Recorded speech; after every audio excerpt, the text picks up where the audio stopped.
ہمارا بھارت کا چاند پر پہنچ چکا ہے، مگر آج بھی ہر سال ہمارے بھارت میں ہزاروں کی تعداد میں بیٹیاں اپنی ماں کے پیٹ میں مار دی جاتی ہیں، ایبارشن کرایا جاتا ہے، ان بیٹیوں کو ماں کے پیٹ میں مار دیا جاتا ہے۔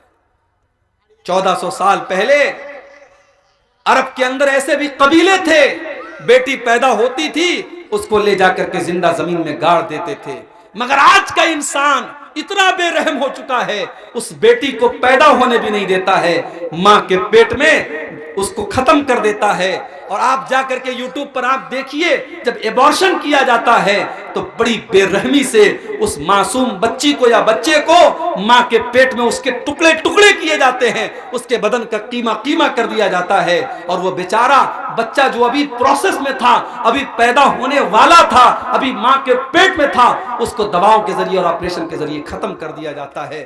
میرے پیارے ساتھیوں، اولاد کو قتل کرنا یہ بہت بڑا پاپ ہے، اور اگر اولاد کو قتل کرنا بہت بڑا پاپ ہے تو ایک بات اور مجھے کہنے دیجئے، اولاد جہاں آپ کی 10 سال کی ہوئی، 12 سال کی ہوئی، بچوں کو مدرسے سے چھڑا کر کام پہ لگا دینا، بچوں کی تعلیم سے چھڑا کر ان کو کام پہ لگا دینا، یہ بھی اولاد کو قتل کرنے کے برابر ہے۔ اگر آپ اپنے بچوں کی تعلیم پر توجہ نہیں دیتے، اپنے بچوں کو پڑھانے کے اوپر توجہ نہیں دیتے، میں کہتا ہوں 2 روٹی کی جگہ آدھی روٹی کھاؤ، 2 ٹائم کے بجائے 1 ٹائم کھانا کھاؤ، مگر اپنے بچوں کی تعلیم سے کمپرومائز مت کرو۔ آپ کا بیٹا پڑھے گا، کل ترقی کرے گا اور آپ کی زندگی میں سکون لائے گا، اور آپ اگر اپنے بچے کی تعلیم چھڑا کر کے اس کو دنیا کے کام میں لگا دیں گے تو کل وہ آپ کو گالی دے گا، جب زمانے کے تقاضوں سے وہ ٹکرائے گا اور اسے لگے گا کاش میں پڑھا لکھا ہوتا، تو اپنے باپ اور ماں کو وہ گالی دے گا۔ میرے بھائیوں، کبھی بھی اپنے بچوں کی تعلیم اپنی معاشی مشکلات کی وجہ سے مت چھڑاؤ، کوشش کرو کہ بچہ ہمارا تعلیم جاری رکھے۔ بچوں کی تعلیم چھڑا کر کے ان کو کام میں لگانا یہ بھی اولاد کو قتل کرنے کے برابر ہے۔ اس دور میں ہم جانتے ہیں جو لڑکا پڑھا لکھا نہ ہو اس کی زندگی بڑی پریشانی کی ہوتی ہے، وہ کہیں کوئی نوکری نہیں کر سکتا، کہیں وہ کوئی کسی چیز میں حصہ نہیں لے سکتا۔ آج اپنے بچوں کی تعلیم پر توجہ دینا بھی ضروری ہے۔ اور آگے بڑھیے، تیسری چیز، اللہ کے نبی سے پوچھا گیا کہ پھر سب سے بڑا گناہ کیا ہے؟ آپ نے فرمایا انتو زانیہ حلیلۃ جارک، اپنے پڑوسی کی بیوی کے ساتھ زنا کرنا۔ زنا کرنا تو کسی بھی عورت کے ساتھ حرام ہے، مگر پڑوسی کی بیوی کے ساتھ زنا کرنا یہ زیادہ بڑا گناہ ہے، کیونکہ پڑوسی کے اوپر بھروسہ کرتا ہے، پڑوسی کے اوپر وشواس کرتا ہے۔ اگر پڑوسی کی بیوی کے ساتھ اور پڑوسی کی بیٹی کے ساتھ اور پڑوسی کی بہن کے ساتھ کوئی غلط کام کرتا ہے تو یہ اس کے پڑوس کا اس نے حق مارا ہے، اس نے پڑوسی کے ساتھ حق تلفی کی ہے، پڑوسی کا بڑا حق ہے۔ میرے بھائیوں، یہ زنا کو تیسرا بڑا گناہ قرار دیا گیا۔ آج زنا بھی عام ہو رہا ہے۔ آپ کے کشن گنج کے علاقے میں مسلمان لڑکیوں کو استعمال کیا جا رہا ہے، ان کو دوسروں کے بستروں تک لے کے جایا جا رہا ہے۔ ہمارے پاس یہ نیوز تک موجود ہے کہ آج مسلمان لڑکیوں کو ویشیہ ورتی میں ڈالا جا رہا ہے، ان کے جسم کے ساتھ کھیلا جا رہا ہے۔ یہ حالات، کتنی غریب گھروں کی لڑکیاں ہیں، آج ان کے ساتھ یہ حالات بھی کیے جا رہے ہیں۔ میرے بھائی، ہمیں اس سماج کو زنا سے بچانا ہے۔ میرے بھائی، لڑکی غریب گھر کی ہو، امیر گھر کی ہو، لڑکا امیر گھر کا ہو، غریب گھر کا ہو، نکاح کے لائق ہو جائے تو اس کا نکاح کر دینا چاہیے، شادی کر دینی چاہیے۔ اور شادی کے راستے میں جو رکاوٹیں، ختم کرو ان کو۔ یہ صحابہ کا دور نہیں ہے، یہ تابعین کا دور نہیں ہے، یہ فتنوں کا دور ہے۔ اگر آپ نے اپنے بچوں اور بچیوں کی صحیح ٹائم پر شادی نہیں کی تو فتنے پیدا ہوں گے، اور اللہ کے نبی فرما چکے ہیں۔ آپ نے فرمایا اذا خطب الیکم ممن ترضون دینہ وخلقہ فزوجوہ، تمہارے لڑکے کے لیے، تمہاری لڑکی کے لیے جب اچھا رشتہ آ جائے، دیندار گھر کا رشتہ آ جائے تو اپنی لڑکیوں کی شادی کر دیا کرو۔ الا تفعلوا، اگر تم ایسا نہیں کرو گے، تکن فتنۃ فی الارض، تو زمین کے اندر فتنہ پھیل جائے گا، وفساد عریض، اور بہت بڑا فساد پھیل جائے گا۔ یہ انسٹاگرام کا دور ہے۔ آج آپ کی لڑکی کس سے بات کر رہی ہے، آپ کتنی نظر رکھیں گے؟ آج بہت مشکل اپنی لڑکیوں کے اوپر واچ کرنا اور نظر رکھنا۔ آج آپ کے لڑکے کس سے چیٹنگ کر رہے ہیں، آج آپ نظر نہیں رکھ پائیں گے. ان کو ان فتنوں سے بچانا ہے، وہ شادی کے قابل ہو جائیں، جلدی سے ان کی شادی کر دو میرے بھائی. اس دور کے بہت بڑے فتنوں میں سے شرمگاہ کا فتنہ ہے. اسی لیے اللہ کے نبی فرماتے ہیں من یضمن لی ما بین لحییہ وما بین رجلیہ اضمن لہ الجنہ. جو مجھے زبان کی گارنٹی دے دے اور شرمگاہ کی گارنٹی دے دے، میں اسے جنت کی گارنٹی دیتا ہوں. تو زنا سے بچانا ہے اپنا.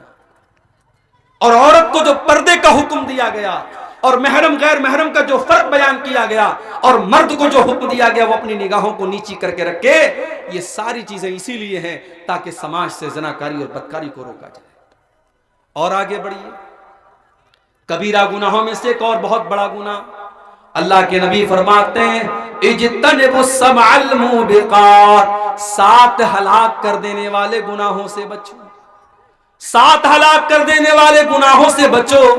نمبر 1 الاشراک، الشرک باللہ، اللہ کے ساتھ شرک کرنا. نمبر 2 والسحر، جادو کرنا. جادو کرنا، کسی کے اوپر جادو کرنا، آج یہ بھی ہو رہا ہے. بھائی بھائی میں دشمنی ہے، بھائی بھائی کے اوپر جادو کروا رہا ہے.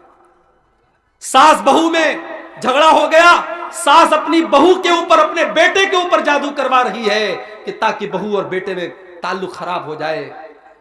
یہ حالات ہے میرے بھائی. بنگال میں اور آپ کے بہار میں آج کتنے کیس آتے ہیں کہ صاحب گھروں میں سکون نہیں ہے، جادو کیا جا رہا ہے اور لوگوں کو پریشان کیا جا رہا ہے. جادو کرنا بھی حرام ہے، جادو کروانا بھی حرام ہے، اور جادوگر کی بات کی تصدیق کرنا بھی حرام ہے. اللہ کے نبی فرماتے ہیں من اتا عرافا فسألہ فصدقہ بما یقول. جو انسان کسی عراف کے پاس جاتا ہے، کسی پامشٹ کے پاس جاتا ہے، کسی جیوتشی کے پاس جاتا ہے، کسی بھوشیہ بتانے والے کے پاس جاتا ہے اور اس کی بات کی تصدیق کرتا ہے، لا تقبل لہ صلاۃ 40 یوما، اس کی 40 دن تک کی نماز قبول نہیں ہوگی. 40 دن تک کی نماز قبول نہیں ہوگی اگر کسی بھوشیہ بتانے والے کی بات آپ نے مان لیا. اور ایک حدیث میں اللہ کے نبی نے فرمایا فقد کفر بما انزل علی محمد، جس نے جادوگر کی اور جوتشی کی اور نجومی کی بات مان لی، اس نے محمد کی شریعت کا انکار کیا، اس نے اللہ کے دین کا انکار کیا. اس لیے جادو کرنا اور کرانا بھی حرام ہے. اس کے بعد اللہ کے نبی فرماتے ہیں وَقَتْلُ النَّفْسِ الَّتِي حَرَّمَ اللَّهُ إِلَّا بِالْحَقِّ، کسی نردوش کی ہتیا کرنا، کسی بے گناہ کا خون بہانا، یہ بھی اسلام کے اندر حرام ہے، کبیرہ گناہ ہے. اسلام اجازت نہیں دیتا ہے کسی بے قصور کی ہتیا کرنے کی. اور اگر کوئی کسی کی ہتیا کر دے تو اسلامی قانون میں سزا یہ ہے ہتھیارے کو بھی قتل کیا جائے گا. اگر کسی نے کسی کی جان لے لی تو قاتل کو بھی قتل کر دیا جائے گا. ہاں، جس کی ہتیا ہوئی ہے، جس کا مرڈر ہوا ہے، اگر اس کے گھر والے معاف کر دیں الگ بات ہے. اگر معاف کر دیں اور دیت لے لیں، جو ایک بڑا اماؤنٹ ہوتا ہے، لاکھوں میں اماؤنٹ ہوتا ہے، وہ اماؤنٹ لے کر کے وہ معاف کر دیں الگ بات ہے. ورنہ قاتل کی بھی گردن ماری جائے گی، قاتل کو بھی قتل کیا جائے گا. اسلام بہت سخت ہے اس معاملے میں. اسلام میں کسی نردوش کی ہتیا کرنے کی اجازت نہیں ہے.